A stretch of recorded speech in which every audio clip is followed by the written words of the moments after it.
is not over in New South Wales. There's still major flooding happening right now on the Clarence River in the Grafton area north of Coffs Harbour and inland at Moree, just south of the Queensland border.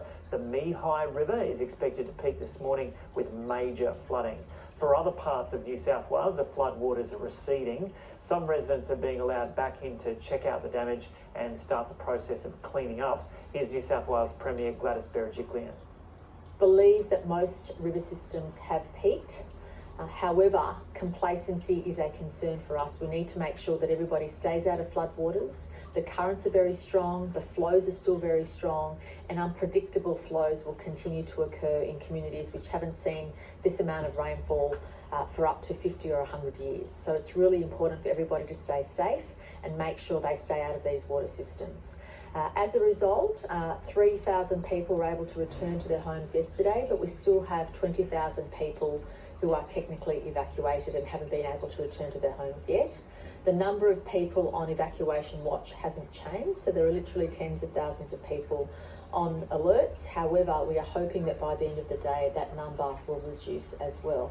I want to stress to communities, no matter where you are, that if you have been allowed to return, you can be rest assured that our teams are in place to support you in the cleanup efforts.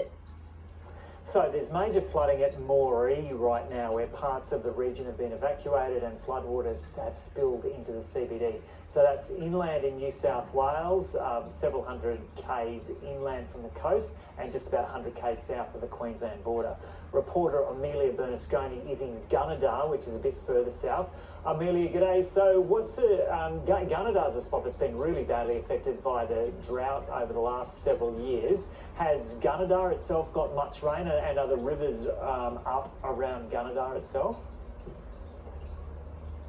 Morning, Joe. Yes, all the river systems are flowing well. There's no flooding here in Gunnedah itself, but we are at the SES headquarters where a lot of the control work is being done to support their colleagues further north.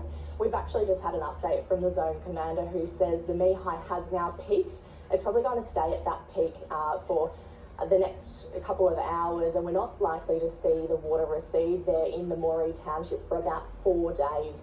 So it did peak, the Mehi has peaked at about 10.43 metres, so it's hard to get your head around those numbers, but it has peaked and it will now steadily fall into the coming hours and days.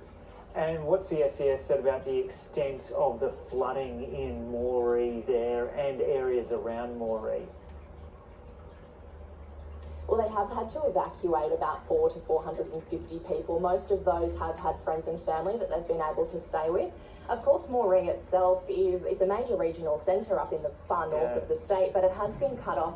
The Newell Highway has been closed, the Carnarvon Highway, so they haven't really been able to get out of town. Luckily, they're a lovely community and they've all been supporting each other.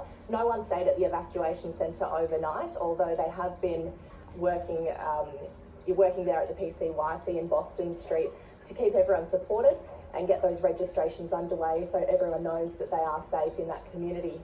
And there's been a lot of sandbagging done. We just heard chat to one of the locals there, but yeah, so there's a lot of sandbagging done. But does it sound like if water has got into some areas that there are some places it's probably kind of at least a metre high through some homes and businesses?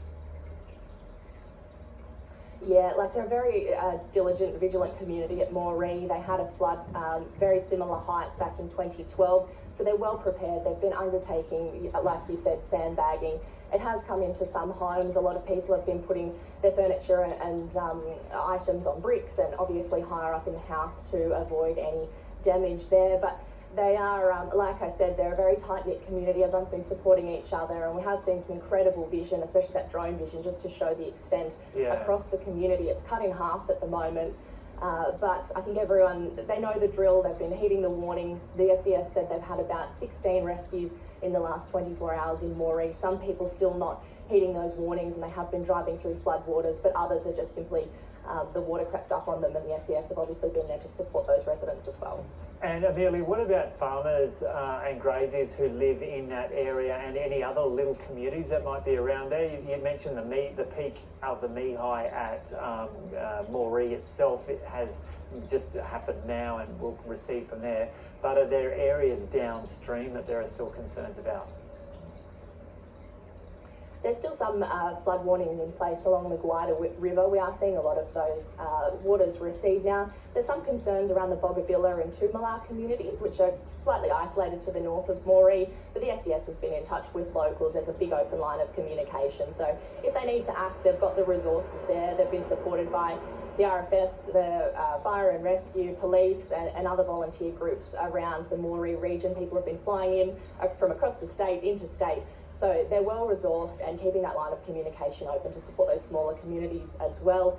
As far as the farmers, they're eternal optimists on the land and they are finding the silver linings. We've been no strangers to the mouse plague that's gripped much of the state, so they're hoping to flush a lot of those pests away.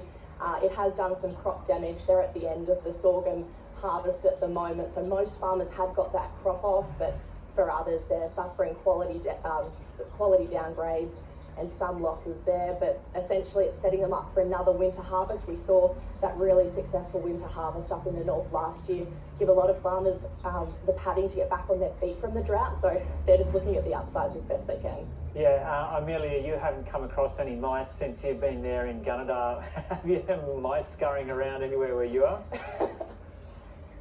The touch wood, but I haven't, but I have heard that with the rain it's driving them inside. So yeah, I think everyone around here's got pretty good at making homemade traps and doing the best they can to keep the mice at bay. But it's one of those things, isn't it, Joe? It is. Okay, Amelia Bernasconi reporting there from Gunnedah in northwestern New South Wales. Now we're sticking